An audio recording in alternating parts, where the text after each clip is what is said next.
केंद्र में सत्तारूढ़ भारतीय जनता पार्टी की सरकार के खिलाफ विपक्षी एकता से संबंधित मसला एक बार फिर से गर्म है। इसके पहले कर्नाटक में मुख्यमंत्री की शपथ ग्रहण के समारोह के दौरान ये विपक्षी एकता का आया हुआ था और इस बार एक नया विषय है और वो है सुप्रीम कोर्ट के आदेश के खिलाफ केंद्र सरकार का अध्यादेश, जिसको लेकर के अरविंद केजरीवाल विपक्षी एक पर बल दे रहे हैं।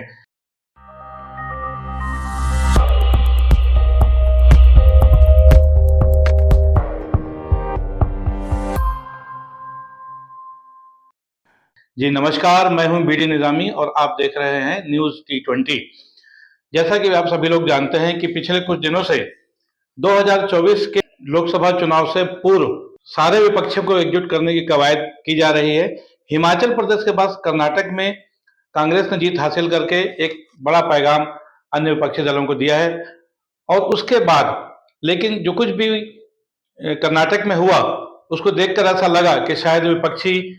कहीं ना कहीं एकजुट पूरी तरह से होते हुए नहीं नजर आ रहे हैं। आप सबने भी देखा होगा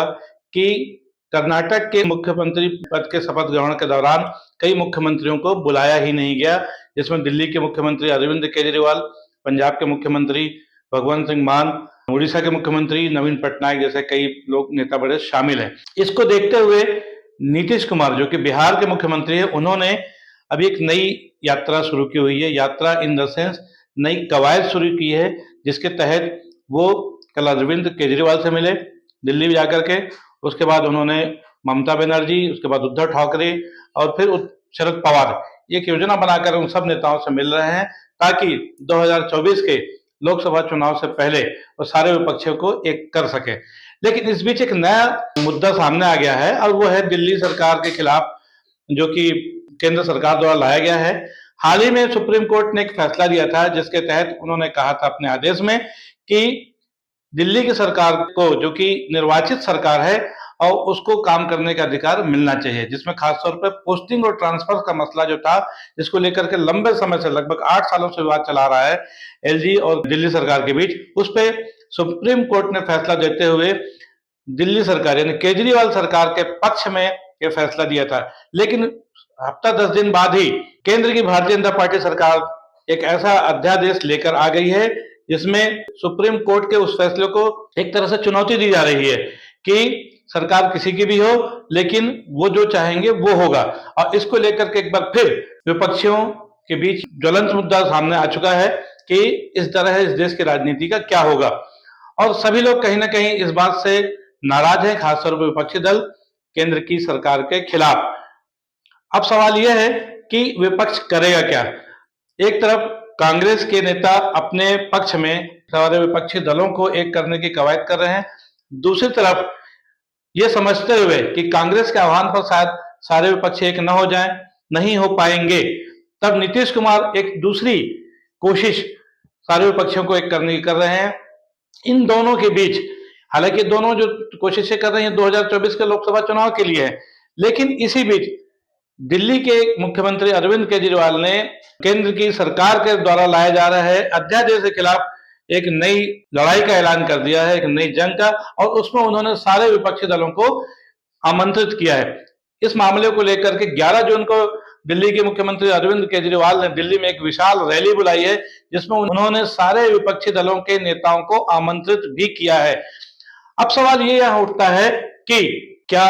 सारे विपक्षी दल जो कि कांग्रेस के आह्वान पर एकत्रित नहीं हो पा रहे हैं, केजरीवाल के आह्वान पर क्या एकत्रित होंगे? इसके पीछे मंशा साफ नजर आ रही है। केजरीवाल भी कहीं ना कहीं ये संदेश देना चाहते हैं, अगर उनके इस अध्यादेश के खिलाफ जो मुहिम चला रहे हैं उसमें सारे विपक्षी दल एक हो जाते हैं और राज्यसभा में जहां पर कि भारतीय जनता पार्टी का बहुमत नहीं है, सारे विपक्षी दल उस बिल को, उस अध्यादेश को, जो कि हाल ही में केंद्र की भारतीय जनता पार्टी की सरकार द्वारा लाया गया है, उसको पारित करने से यदि वो रोक देते हैं राज्यसभा में, तो एक बहुत बड़ा संदेश जाएगा जिसके तहत ये होगा कि दिल्ली सरकार की एक जीत होगी और सारे विपक्षियों की जीत होगी। न सिर्फ दिल्ली सरकार बल्कि सारे विपक्षियों को, क्योंकि अगर वो राज्यसभा में उस बिल को पारित नहीं होने देंगे तो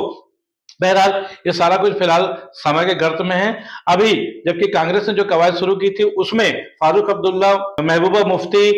जैसे नेता वहां पर मौजूद थे कर्नाटक में, जिसमें शरद पवार भी मौजूद थे। उद्धव ठाकरे भी मौजूद थे, लेकिन जो नहीं थे मौजूद उसमें दिल्ली, पंजाब और उड़ीसा जैसे प्रदेशों के मुख्यमंत्री नहीं थे।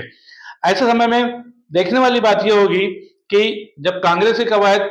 सक्सेस नहीं हो पा रही है, नीतीश कुमार का प्रयास कितना रंग लाएगा, और उन सब के बीच सबसे बड़ा सवाल जो आ रहा है वो ये कि भारतीय जनता पार्टी की सरकार के खिलाफ जो अरविंद केजरीवाल अध्यादेश को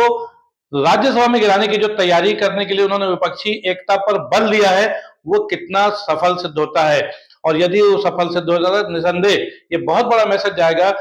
भारतीय जनता पार्टी के खिलाफ, और इस पर हम सबकी निगाहें रहेंगी। आने वाले समय में क्या होता है वक्त बताएगा। फिलहाल आज के लिए इतना ही। अगर आपको हमारा विश्लेषण अच्छा लगा हो, पसंद आया हो, तो उसको लाइक करें, शेयर करें और हमारे चैनल को सब्सक्राइब करें। जय हिंद, जय भारत, जय छत्तीसगढ़।